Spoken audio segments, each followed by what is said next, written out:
Hello, everyone. We are delighted to have you join us today. I'm Gail Brechting, the president of ACB, and it's my pleasure to welcome you to this installment of ACB Connects. These sessions are sponsored by the Association of Concert Bands, an international nonprofit organization whose mission is to foster excellence in community bands and concert bands through performance, education, and advocacy. We have just a few items before we begin today's discussion. ACB Connects is being recorded. Today's session will be archived along with other previously recorded sessions on the ACB Connects page on the ACB website. We welcome your questions. If you have any questions or comments for our guest today, please submit them in the chat addressed to everyone, and as many as time allows will be addressed. With us today is the author and conductor emeritus of the Tacoma Concert Band, Robert Musser. You will learn more about him in this session. Welcome, Robert. Well, thank you. Thank you. Pleasure to be here. Yes, it's so nice to have you here and to see you again. We did a podcast for the ACB's podcast, which is called It's a Band Thing, about maybe 2 or 3 weeks ago. So I got a chance to get to know you a little bit.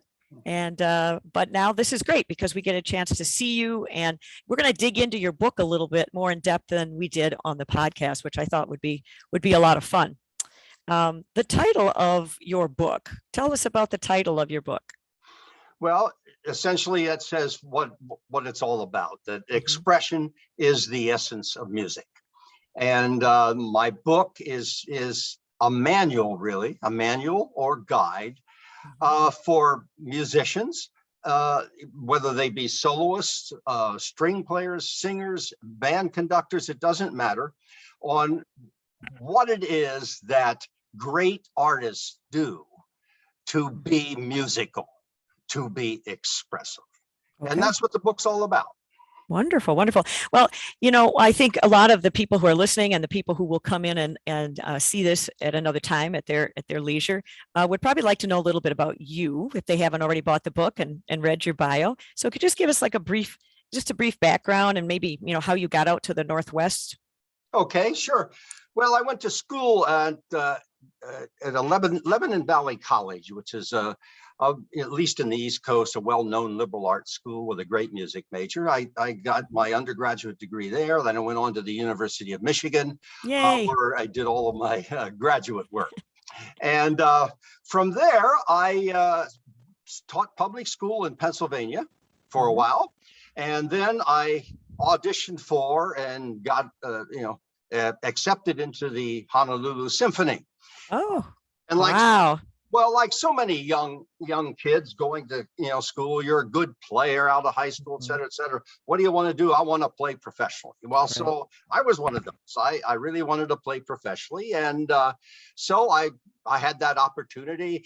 Not only that, I had a wanderlust. I'd never been out of Pennsylvania except once. I think I went to Atlantic City for a couple of weeks. Otherwise, I'd never been out. And I wanted to see the world. And my gosh, I got this opportunity to both go to Hawaii and to play professionally. So I wound up in the Honolulu Symphony, which I was there for several years. Okay. And that actually was enough to tell me that full-time playing professionally, that wasn't really what I wanted to do. Okay. I really wanted to teach.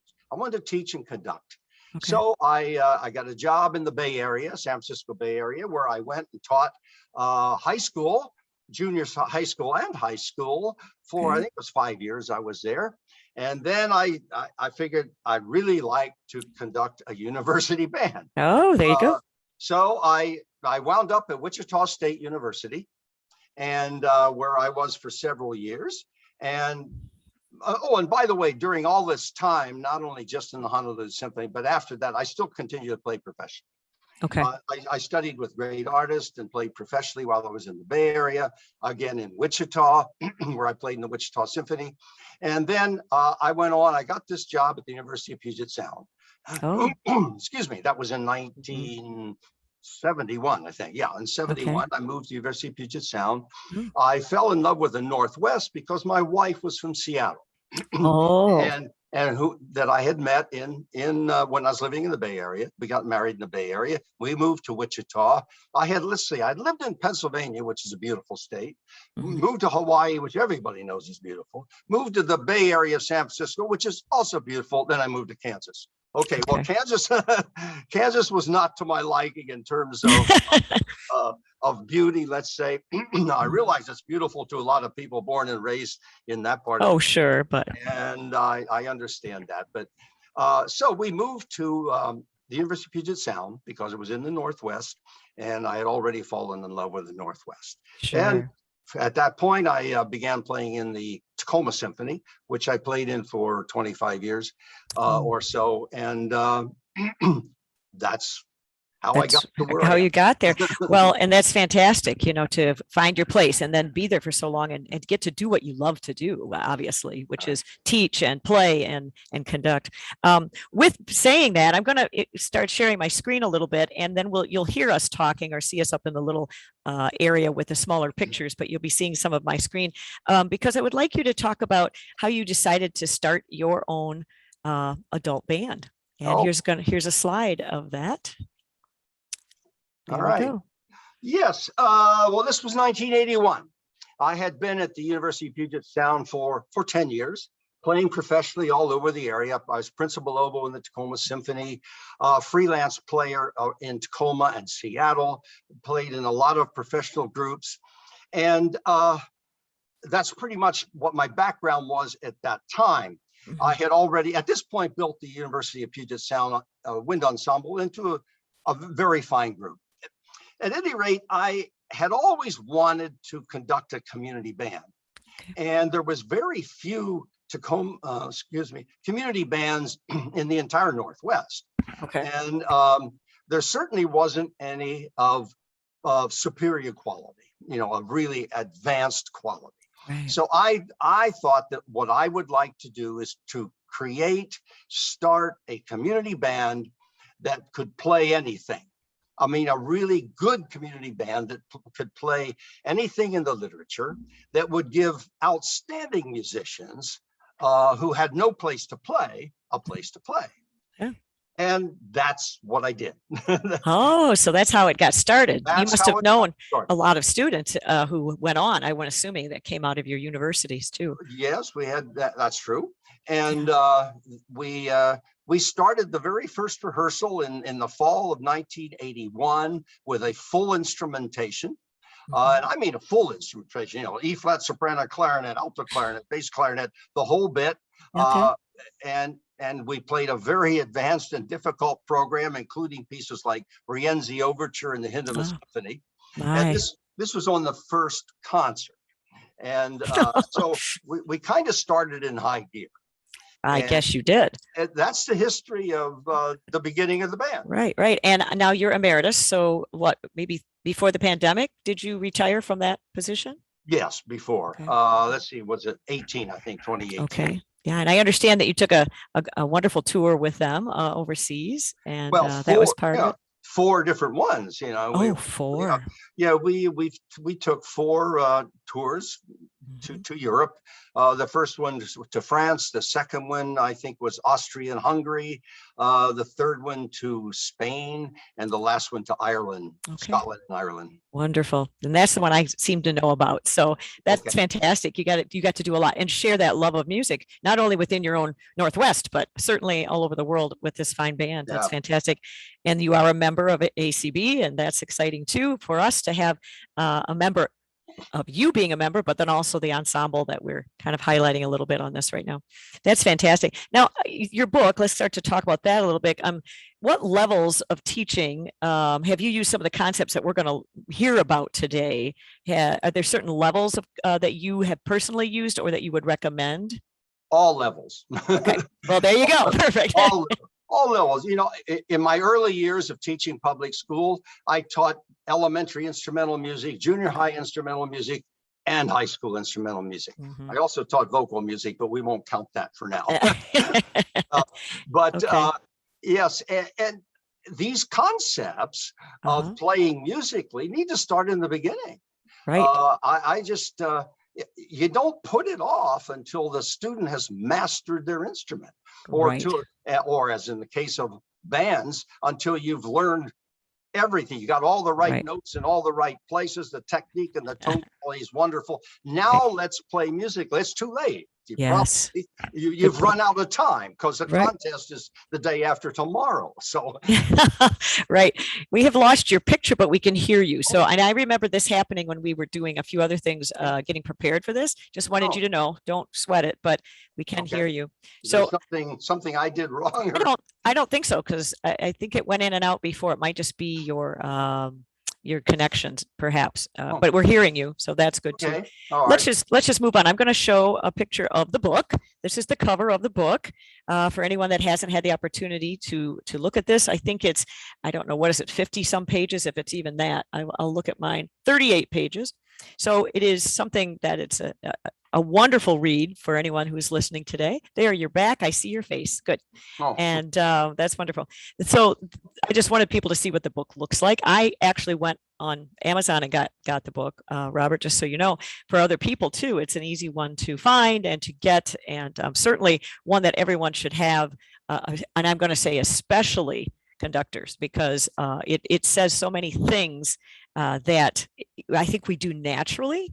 And I talked with Robert about this when we first had the opportunity to start thinking about doing this program today. And I got the book. I try to get any new book that comes out, as who I am, I guess. And I read the book and I was just like, oh, I had an epiphany. I was so thrilled to see that two things. One, that the things that I have learned to do from my background were that I was doing these things that I thought were right because I have been maybe trained that way by my teachers, but never really knew exactly in words what I was doing. It was because I could hear it and I knew that's what I wanted it to sound like. But you, Robert, put it into words. And that is just beautiful, because it's going to be able to be used for, forever, really, for people to understand and use it as a guide, like you said. So I want to just go into like a little bit of the introduction here and let you talk for a moment about your mission with this. Well, the mission is certainly to present an approach to phrasing and performing that, when learned and followed, will help any performance, solo, ensemble, band, orchestra, choir, be more musical and more expressive. By using the conventions and nuances of musical performance, you can make a much more interesting and expressive performance than if you don't use them. And also, then I go a little bit further and talk about the imagery of movement. How do you make music move horizontally, left to right? There's how do you do that? And by doing that, that's truly how you become more expressive, because music has to move. If it doesn't move, it lacks interest and beauty. So that's my mission. Okay, great. I really consider this a manual or a guide, not necessarily a book where you read about it. I would like people to actually use it, follow the examples, and maybe practice singing it or playing it, whether you're a conductor or not, to understand what it is I'm talking about. Sure, absolutely. Can I ask you, why did you decide to write this book? Well, for my entire career, I've always been interested in being as expressive as possible. I'm an expressive person, I guess. I'm a passionate, expressive person, and I believe that any art form has to reach you. It has to move you, and in order to do that, you have to be expressive. Well, how do you do that? At any rate, I've always tried to play expressively. I always felt that was my strength. I may have not had the greatest technique in the world, but I could play expressively. And I learned that early on from some great teachers who were expressive. And so then, as I go on as a conductor, I tried to be expressive, et cetera, et cetera. Now, as so many conductors do, and particularly, band directors, particularly college band directors, we adjudicate lots and lots of concerts. I probably adjudicated hundreds of concerts, solos, ensembles, concert bands, orchestras, choirs, etc. And I would venture to say that over all those years and all those concerts, the huge majority of them were not expressive. There we go. They may have played with great technique and beautiful sound, all the notes in the right place, attacks, releases, rhythm, everything was tight, but it wasn't musical. Okay. I can't begin to remember how many times on my adjudication sheet I would write down something to the effect that it needs to be more musical. It needs to be more expressive. Try doing this, try doing that. And I know I'm not the only adjudicator. Oh yeah. And so that has done. Yeah, I mean, I've always said we just like to have a rubber stamp, for various things. one of the rubber stamps. And it's too often musicians, and not just band directors, of course, but any musician, they're so involved with, let's get all the right notes in the right place with a beautiful sound and in tune, and that's good enough. They stop. The next thing is make it musical. So that was why I wanted to write this, because there are things you can do, even if you don't have that natural God-given gift to be super expressive, Absolutely. And that's what this does. It helps guide you to learn how to do it if it's just not your natural way of being. Can I ask, how long did it take you from the start to finish to actually write the book? I don't know how they answered that, Gail, because probably for 20 years or more, I would take little notes and write down things here and there and say, someday I'm going to write a book about this. And so not counting all of that, that would mean it took me 30 years, but not counting all that, just from the time I sat down, which was right after I got quarantined because of COVID. All right, not quarantine, but shut in. Okay. Yeah, right. Because of COVID, I decided now's the time. This is your time. Let's do it.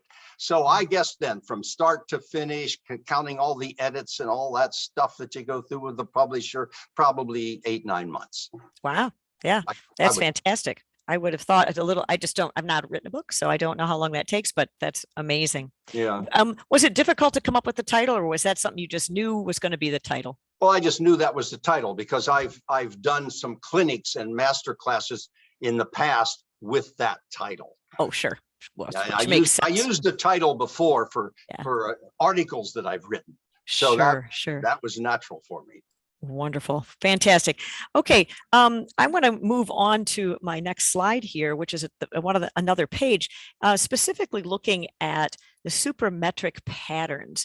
These kinds of things here are, if you haven't read his book and you don't know exactly what that means, it seems confusing when you first read it. It's like, oh my goodness, this is geometry, but it's not. It's not at all. And I would like to ask you to just kind of share with us a little bit about what supermetric patterns might mean to them. Okay, well, as in that first paragraph, with I don't know, maybe people can't read that. Music is perceived metrically on 3 different levels.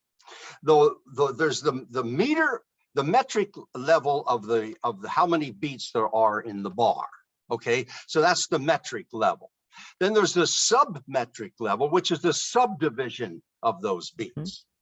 Then there is a third level called the supermetric level, which metrically divides the phrase. So basically you're conducting the phrase. And that's the real musicality of performing as well as conducting, where we're thinking the phrase and not the individual beats necessarily. Of course, you have to have it in rhythm. Yeah.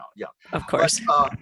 But you take something like just something as simple as a march, la da da da dee da da da la da dee da da dee dum da dee da. Okay. The metric level is 2, right? La da dee da da dee da dum 2 1 dee da da da da dee. Okay. Now maybe if you're marching out on the street and you're having trouble staying in step, okay, All right, you're going to think 1, 2, 1, 2. But to think that all the time, you're going to kill the musicality of it. Of course, the submetric, which hopefully nobody ever tries to do. Well, 1, 2, 3, 4, 1, 2, 3, 4, 1, 2, 3, 4, 1, 2. But what is the supermetric level? That's the phrase. These are 4-bar phrases. The 1 and the 2 and the 3 and the 4 and the 1 and the 2 and the 3, 4 and 1 and the 2 and 3 and da dee da dee da dee. And that's the way I would conduct it. I would not conduct la da da dee da da da. But you'll find 95% of the band directors do just that. Sure. 1, 2, and 1, dee, da, dee. That's not musical. It's dee, da, da, da, da, da, dee, da, da, dee, da, da, dee. That's the supermetric level. Okay, wonderful. Look at the Blue Danube. Bum, ba, da, da, dum. 3, 1, metric 1, 3, 1, 2, 3, 1, 3, 1, 3, 1. But musically, we have 1A and 2 and 3 and 4 and 1A and 2 and 3 and 4. Okay, supermetric level. And that's the way I would conduct it. I would not conduct 1, 1, 2, 3, 1, 2, 2, 2, 2. Okay, yeah. Maybe if I have kids learning to play it and they can't do it, yes. You teach it that way. They have to be in tune. Sure. I mean, in perfect rhythm. But musically, when I'm as a conductor, I'm a performer and a reminder, a guide. The teaching's done. I'm on the stage now. I'm a performer and I'm a guide. I'm reminding those musicians that it's da da da dee. It flows, it moves horizontally. That's sure. And the great conductors, you look at the great orchestral conductors, they did. Oftentimes they were hardly even moving. And that's exactly what they were doing. That's how they conduct. Absolutely. And I've had all those years of professional performing where I've played for great conductors. Of course you have, yes. And no way do they beat the meter all the time. No. You might get the meter when you're playing something really difficult and they have to stay together. Sure. But otherwise, they conduct the music. Absolutely. And that's what I've always tried to do is conduct. I try to conduct. Wonderful. One of the things that I thought was very fun in this next one about note grouping is it's Greek to me. It shows your sense of humor. It shows a way to understand what your next part of the book is. And this page also talks a little bit on James Thurman's note grouping. And so this was a page that I felt that people here would be interested to see how this fits into being expressive. So it's Greek to me. This is a part of my book, maybe a third of the book, that deals with things that a lot of musicians have not thought much about, or maybe even don't even know about. Okay, and this is what creates the imagery of movement. In order to have beauty in music, and this gets back to the Greeks, all right, the ancient Greeks believed that the goal of all music was beauty. Okay, so let's just use the word beauty. You could use interest, whatever you might mean for that, but let's say beauty. In order to create beauty in art, there are two groups. Okay, there's the art that's perceived and seen in a state of repose. Okay, that would be architecture, sculpture, and painting. Okay, you view a painting or a piece of sculpture in one moment, right there, juxtaposed in space, and you okay, it doesn't move. The beauty comes from what you see right then and there. Then there's the other group of art that is music, poetry, and dance. Now, what makes music, poetry, and dance interesting and beautiful as art? It's the movement, right? Picture a dancer on the stage, this beautiful ballerina. She comes out and she just stands there. And that's it. That's it. That's it. Doesn't do anything, just stands it. Okay, now what is that? That's sculpture. That's a live sculpture. Yeah, that's right. That's Now, beauty one. As soon as she moves, now we're judging how beautiful it is by how she moves from one movement to the other as she goes through the dance. Music is the same. If we just play a chord or just play a note, even one or two or three notes, there's nothing beautiful about it. How do we connect those notes and make them move horizontally? So the beauty of the movement, how well we create the imagery of movement in the mind of the listener, is how beautiful the music is. Oh, beautiful. Note grouping has to do with how to connect one note to the next, to phrase it in such a way that you have a continual motion of movement.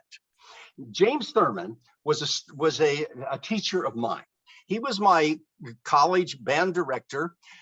He taught brass. I'm not a brass player, but he taught brass. He taught music methods. And one of the things he taught was note grouping. He had written a very large treatise, which is his doctoral thesis on note grouping. He later published a book, which is available to everybody, and I highly recommend it. Yeah, it's used. Note grouping. So I studied with Thurman, and I studied this. I also happened to, at almost the same time, be studying with John Delancey, the great principal oboist of the Philadelphia Orchestra, who had studied with Marcel Tabito. And most musicians have heard about Tabito and William Kincaid.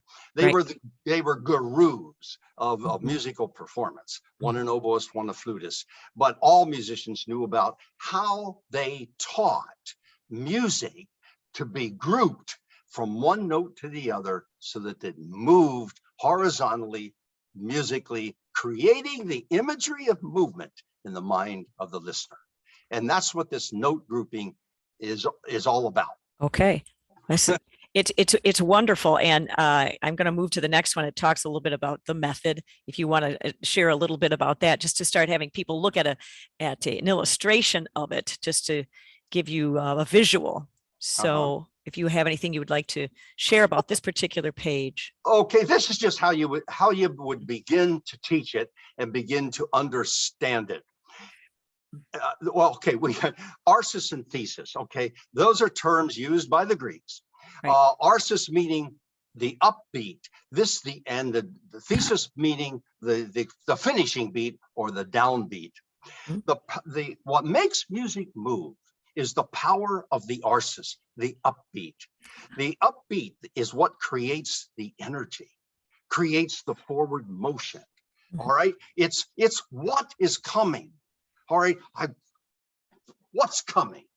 All right, that's the up, and then bam, downbeat. Okay, but up, as long as you can keep the music feeling like it's up, up, up, up, then it's going forward.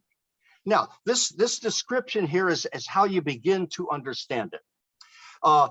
Imagine those brackets are not there, and you just have these duplets, which you're likely to play dot, dot, dot, dot, dot, dot, dot, dot, dot, dot, dot. Now, musically, that just plods. 1, 2, 3, dot, dot, dot, dot, dot. Okay, now let's make it move left to right.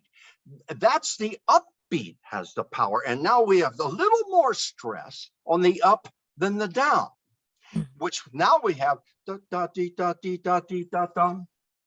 Da dee da dee da dee da dum. Rather than leads. Da, da, da, we have dee da dee da dee. Look at the triplets. Instead of da da da da da da da da da da da dum, I'm going to think da da da dee da da dee da da dee da da dum. All right. Next one. Okay, so you're playing a scale. Do, re, mi, fa, sol, do, da, dee, da, dee, da, dee, da, da, dee, da, dee, da, dee, da, da. And then up, up, up, up, up, rather than down, down, down, down, down.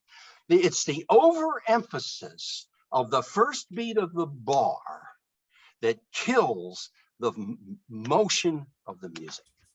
Yeah. And too many musicians do just that. The overemphasis of the downbeat. You know why there are bar lines in the first place? Back again to the ancient Greeks, and music before that and during that time was performed. There were no bar lines. So they phrased the music the way the music was meant to be. The bar line came into effect because of the needs of the dance. So as soon as they had the dancers with the music, now they had to have some way of keeping it all together. And so they had a leader who had his foot encased in this like a shoe. And so at certain spots, he would go one to keep them together. And that became the thesis, the down. Sure. And so over time, the first beat of the bar became important, more important than anything else. Isn't that interesting? And so good musicians, good artists, just listen to them. They don't overemphasize the downbeat. Right. The amateur, the not so hot musician absolutely accents the downbeat, and that kills the motion of the music. Sure. And that's what this note grouping is all about. Absolutely. Right? The upbeat is what's important. Okay, I'm going to show now some illustrations of music that I'm sure all the people that are here today would know what they are. It's one of the pages you put in. The Lincolnshire Posy really shows it well as the Danny Boy, showing what you're talking about. This not on the downbeat and the phrasing and the leading. Yes, the Posy, Lincolnshire Posy up there. I don't have the note grouping brackets in that one because I was using that exercise to show the performer has to learn what are the really important notes in the line. What are the notes that make that line move forward, and therefore, the imagery of movement. And what I've done with Posy up here is I put little dashes. They're not tenuto marks, okay? No, right. They're stress marks. I didn't know any other way to do that. Right. They're slightly stressed. I use the word stressed, not accented, okay? Right. They're slightly stressed because that's the note that makes the line move forward. Okay? La, da, dee, da, da, da, dee, da, da, dee. By the way, I would never breathe there. That's okay. I'm not a singer, so I don't have that kind of breath. That's okay. We get it. Oboe, no problem, but that's it. But that's how I la dee instead of la da da da da da dee da da da. Nothing wrong with that. That's the way you'll hear it most of the time. But make it move horizontally by going la dee da dee da da dee da da. A little more stress. Right. No. Right. Just that lead.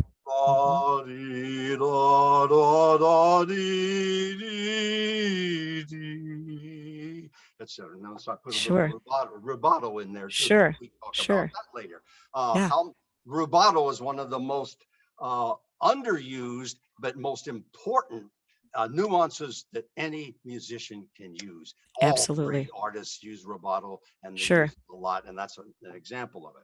You show right here, and I'm just using my highlighter, stretching of the note, slight vibrato, changing in the color of the sound. It's just enough to get someone to pay attention to it because it's different from the others. Right, and that's a form of emphasis. There's all kinds of ways to emphasize something. Those are some of them.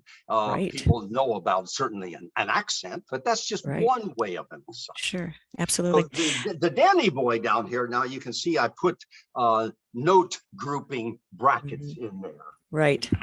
That's how I would group the notes. Sure. And in learning something like this, you start with the smallest element, which is the up, down, up, down, up, down, up, down, all the way through. So you're thinking, oh, Danny boy. Then it's up, down, up, down, up, down, up, down. It's the up.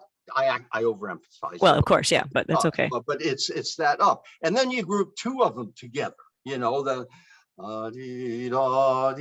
then la dee da dee, la dee da dum. And then eventually you have the whole thing. La dee da dee da dee dee dum, which makes it move. La dee da dee da dee da dee da. Mm-hmm. Sure.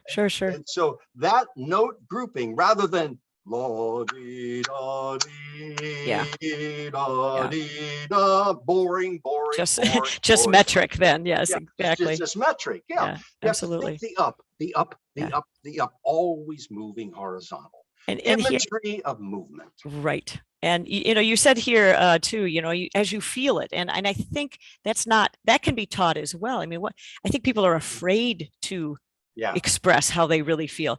And you and I talked about this in the podcast, being a vocalist. My minor is vocal, and I find that part of that has a lot to do with why I feel I'm expressive, and think about if there were words, which Danny Boy has words, but if there were words, and probably the Granger things, because that's what he did, found these songs and turned them into this beautiful piece.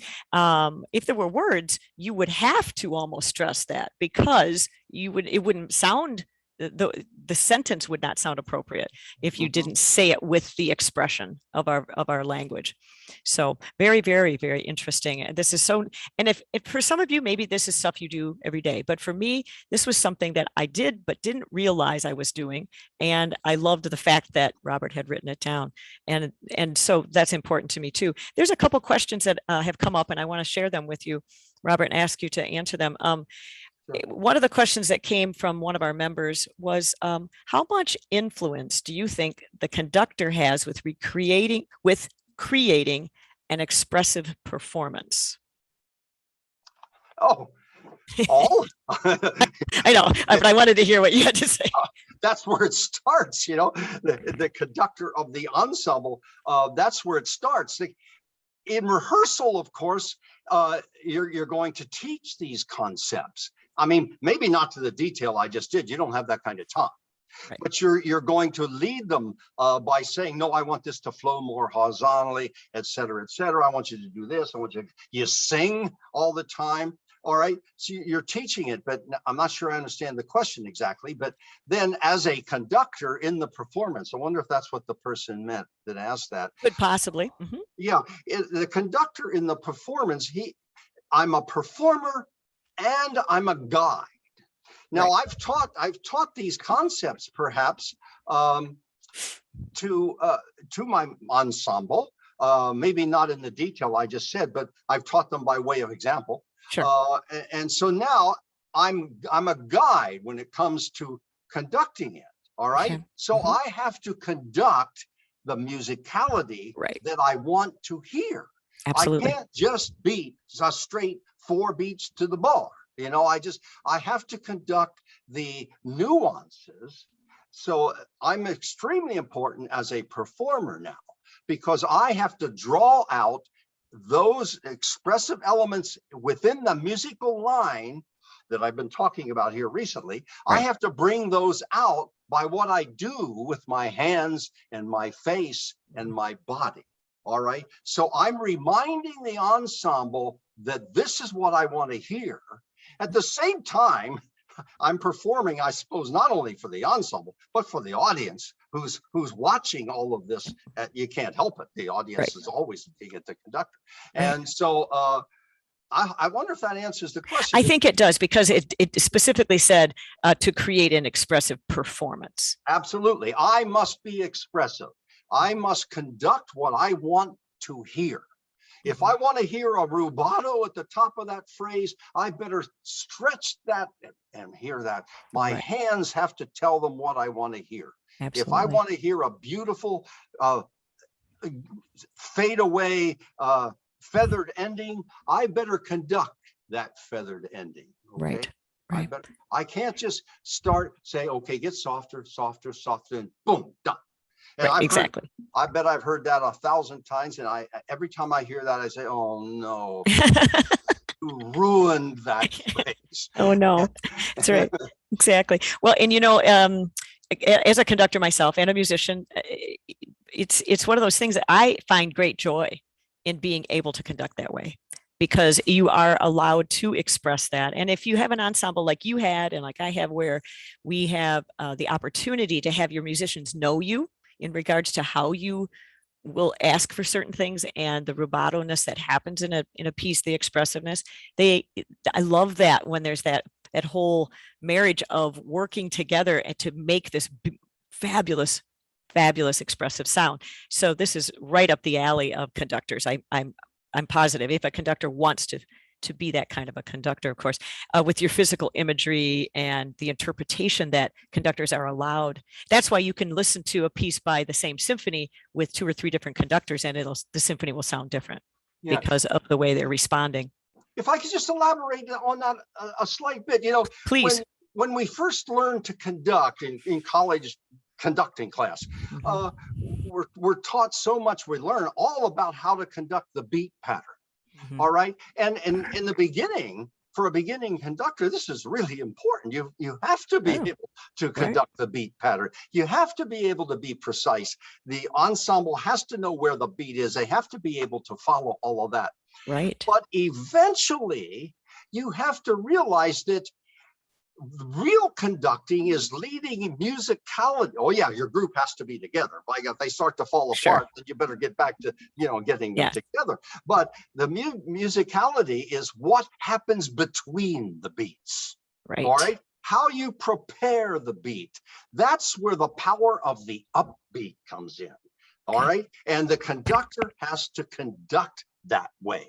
You can't just conduct 1, 2, 3, 4. You just, that may keep them together, but they're not going to play musically that way if they don't feel that preparation for that beat is 1, 2, 3, whatever the mood happens to be. I'm setting the mood by my conducting, not only the beats. Absolutely. Thank you. This next slide that I have up, a page called Creativity towards the end of your book. I really enjoyed this particular page and chose to put it up. One of the things, there's the specifics that you write about in the book on your nuances and conventions, which are the things that we haven't really said too much about today, which are the obvious things: your tempo, your dynamics, how you articulate, your duration, lengths of notes. And they're very well discussed. I just want the people to understand that is in the book. I just chose to kind of find the things that I felt that they might be interested in with the note groupings and things like that. But I thought, if I might say, the book doesn't talk about how to make an attack. No, just or anything like how to crescendo. Exactly. It's where you should use them and the type of attacks and releases and nuances that your people are not using that they need to use, tenuto, rubato, and so forth. So yes, and so with that, this page is something that you're already discussing, but I liked that how many times I saw the word "listen" in here in this page. If you just want to talk to this page about a little bit, please. Sure. Listen. That's so important, having anything to do with any concept, right? You have no idea what a great trumpet sounds like unless you've heard a great trumpet sound and clarinet sound or a band sound or a violin sound. You have to have the concept of a good sound before you can begin to reproduce one. Okay, the same thing here is, what do you mean by being expressive? What do you mean by using rubato and tenuto and so forth? I can explain it, I can sing it and so forth, but listen to great artists. Listen to what they do with a line. Listen to great ensembles. What is it that they're doing? And listen. So that's terribly important. It is to build a concept of what it is you want to do. Who is a great musician? Who plays beautifully and expressively? Who's your favorite singer and why are they famous? Why are they? Because they're expressive. I don't care whether it's a great opera singer or Frank Sinatra. I mean, Sinatra wasn't wonderful only because he was a handsome young guy. No, he's a great singer and was for 40 years. Yes, and absolutely. Why? Because he was expressive. Expressive, yes. Absolutely. Yeah. You go on and talk a little bit on this page and then into the next page about some exercises that individuals, ensembles, conductors, classes can use. And that's, that's showing the educator in you, Robert, which I loved. And there's one here. And I wanted you to perhaps pick one of these that you really felt was maybe your favorite, or one that you just would like to share. Well, I would start with the one you have on the screen now, number one. Okay. If your students are having trouble being creative, being expressive, they just play the notes and play them straight, no matter what you say. That's the way it keeps coming out. Okay, there are ways that we can try to draw expressivity out of them, to use their feelings. Okay, and that's why I start with the basic feelings and mood. Take something simple like what I have here: do, re, mi, re, do. Okay, something really simple, or do, re, mi, fa, sol, la, ti, do, so whatever. Something simple, and say to the student, it might be a young 5th grade clarinet player, or it might be your somebody in junior, whoever it is. You say to them, okay, play these notes like you're really angry, okay, and see what happens. And so they play. Hopefully something happens. Something different, right? And if it does, you say, okay, great. Now, what did you do to play angry? What did you do? And we talk about that. Maybe he played louder. Maybe he played faster. Maybe he did both. Okay, we talk about that. Okay, that's great. Now we'll take a different piece of music, another phrase from somewhere else, maybe from music that he's practicing with the band or whatever, and say, now play these notes from this other piece of music with that same feeling. Use that same thing, whatever he did. He played it faster or louder or whatever. Try that. Try playing it angry. Do the same thing with excited or sad or happy. So basically, I would start. Now, let's say that kid, no matter what you do, he still can't do it. It happens. So now I would maybe move to the second step and say, okay, Johnny, what is it that in your life that makes you really sad? Can you think of something in the past or anything that might make you feel really sad? And maybe he comes up with something, maybe his dog died or whatever. Right, yeah. Okay. Well, think about that. Think about how awful you feel about that. Now, try to play these notes while thinking about that and feeling sad. Sure. And so now we try that and see if that happens. Sure. And if so, we talk about what did you do to make it like that. Sure. And I can say that I have done that with my adult ensemble. There have been times when it has been a piece of music. I always try really hard to know as much as I can about the piece and share that immediately with the ensemble so that they have a picture in their head. And then there's been times when I've said, well, let's just try this in a different way and see what it is. And it just takes them out of their box and allows the ensemble to find a way to express themselves. Anything on here that you would like to, I love the exercises. They are great fun. Yeah, well, the second one I talked about already. Now let's say you don't have an individual, you have a whole band, for example, like you were just talking about. One of the things you can do to create is, I might have them pick a phrase in your music or whatever, and say, now I want you to watch me. I want you to try to play the way I'm conducting. All right. And now I'm going to conduct, say, really quiet, really still, really sad. And then I'm going to conduct it really bright and happy and so forth. And say to them, what mood was I trying to set? Well, hopefully they can guess. Sure. Yeah. Right. Okay. What did I do with my hands and my face and the tempo and the volume to make it like that? Right. And so we talk about that sort of thing. And then I try to apply that to maybe music that we're rehearsing. Absolutely. And the one down here under number 5, that's one of my favorite ones to use. Even with the adult band, I'll often use things like that, where I'm talking about temperatures or the seasons or clouds. clouds brings one that I often use if we're doing a march and the tuba section is playing boom, boom, boom, boom, boom, boom, and it's too heavy. I don't like it because they're playing boom, boom, boom, whatever. I might say, okay, I want you to just visualize beautiful white clouds, just puffs of white clouds. Sure. And so I want you to play pum, pum, puff, puff. Yeah, right. Yeah, versus dark rain clouds. So mental images that you keep trying things. That's right. I want you to stretch the notes. I use this one all the time. Imagine you're playing this passage and I want the perfect connection from note to note. And I might talk about, I want you to imagine that your fingers are sticking. Okay. And you can't let go of the note. You're having trouble letting go of the note. That often works. Or imagine you're pulling taffy from one note to the other. And that's to connect notes. So things like that. Wonderful. Temperatures. Right. I want this to be exciting and driving and lots of energy. Sure. Okay, it's hot. It's hot, or it's red. Exactly.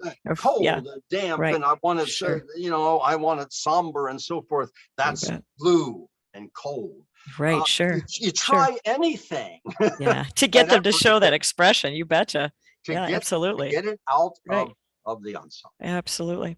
This next and the last page that I'm going to show today, it talks of in his conclusion about the three things that we started with, really, in a lot of ways, in the fact that things can be learned. And so as we wrap this up, talk a little bit about, once again, these broad principles of this musical expression can be learned. Yeah, they definitely can be learned. To begin with, there's what I consider the musical nuances and musicality.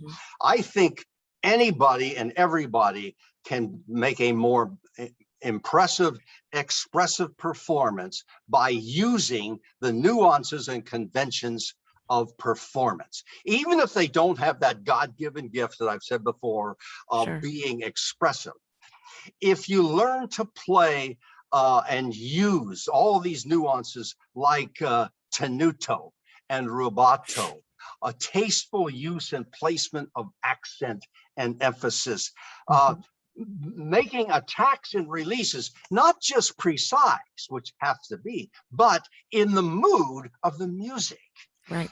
The first and last notes of any phrase are the most important ones. The beginning and ending of the composition are probably the most important. There's first impression, last impression, right? Right, exactly. So how do you attack that first note of this music to set the mood? That first note is beginning to set the mood already. So that's what I talk about, not how to make an attack, but the kind of attack. Attacks, releases, and there's nothing more important than the use of pianissimo. Learn to play piano. If you can't play with a controlled pianissimo, you have lost so much along the line of playing expressively. Absolutely. Because you have to be able to do that in order to do the kind of attacks and releases you want, the kind of emphasis you want, etc.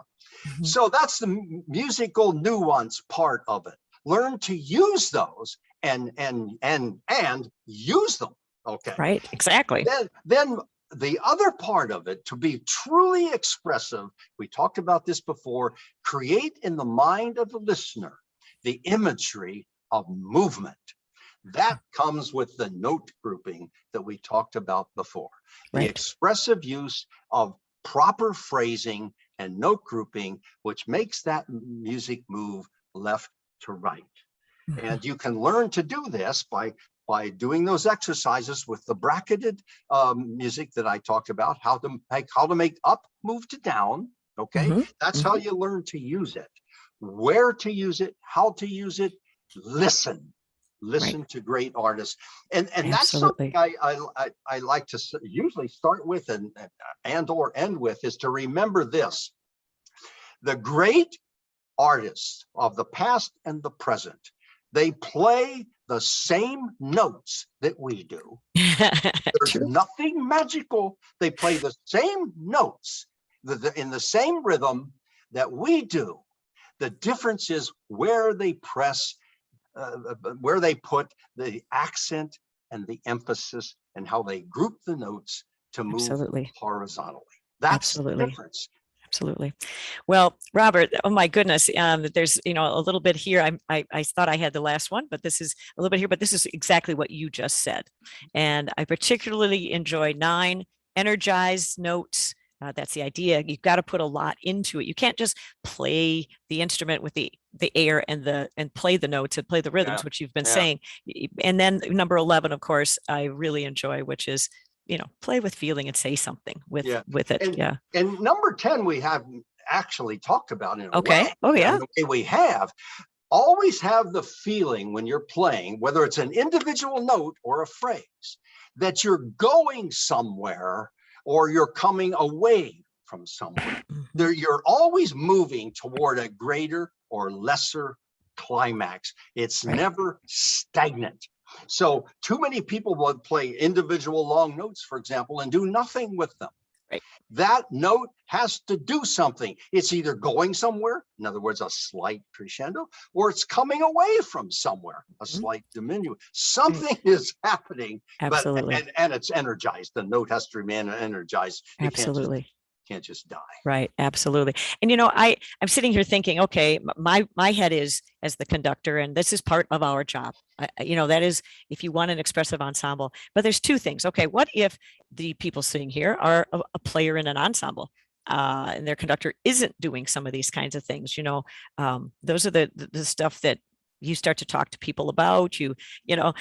Very gently for Christmas, give them this book and start to talk about, because that is something, I suppose you have ideas on this, Robert. I'd like to hear them.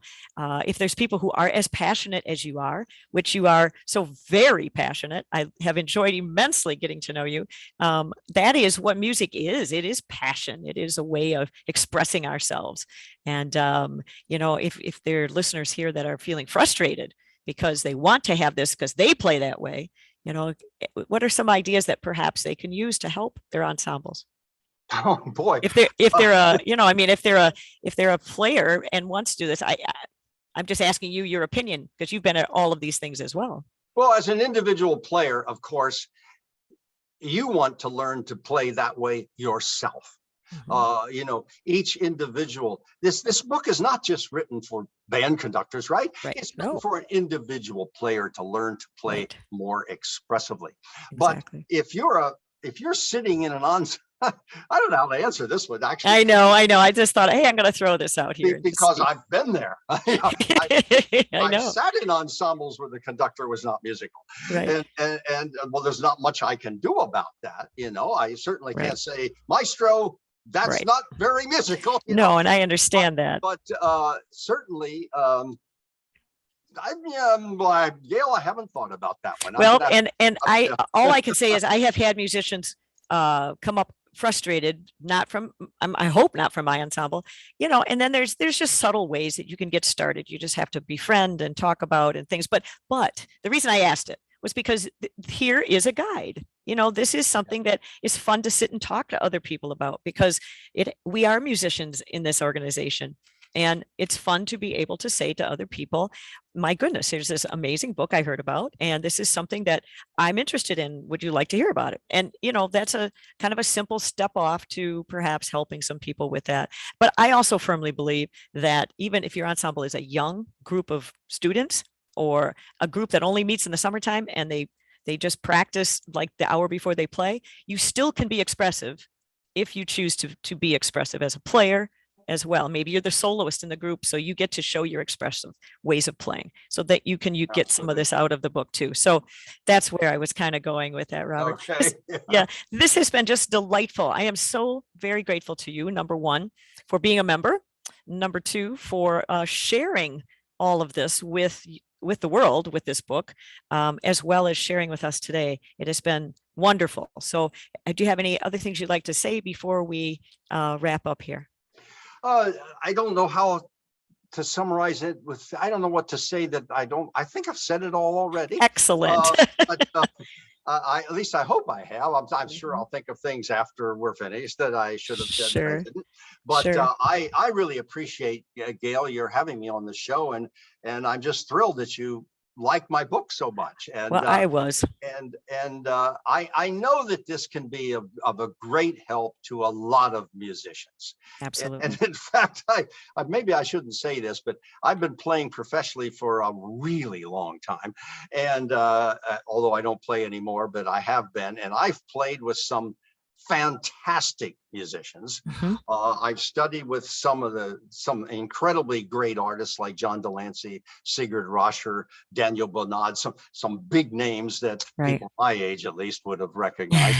But, and I've studied under some great conductors like Frederick Fennell and Stanley Chappell and others. But of all the musicians that I played with, I would say that the very large majority of them do not play with great musicality and expressiveness. Oh, they can play the notes off the page. My gosh, they got this incredible technique. They can play super fast.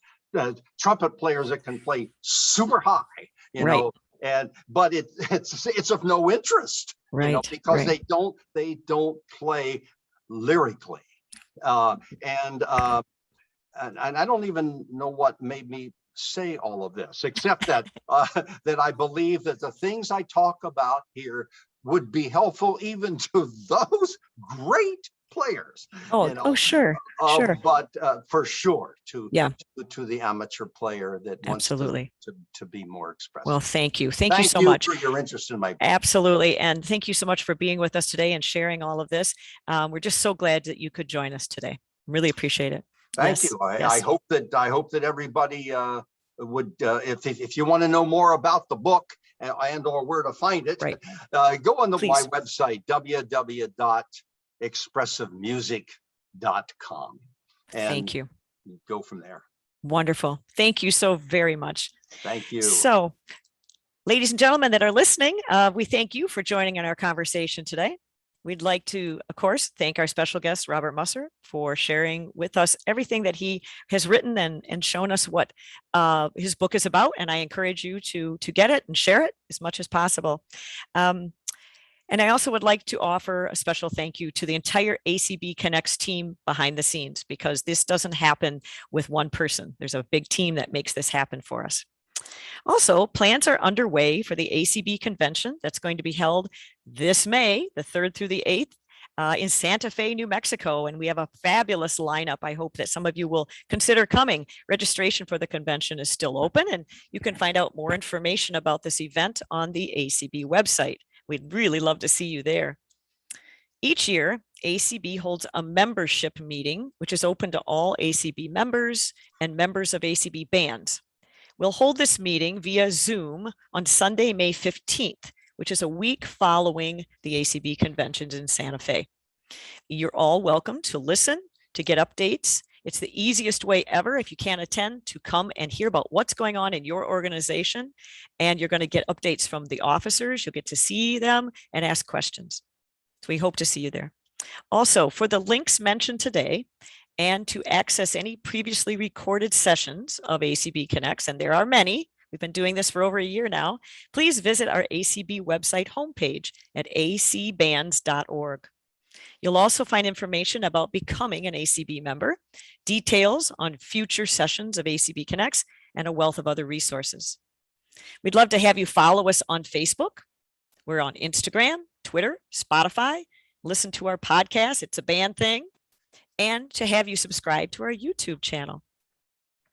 So thanks again for being with us today. And this has been a special opportunity for us to make some new connections. So we look forward to having you join us again on the next ACB Connects. And until then, make lots of music and take care. Goodbye.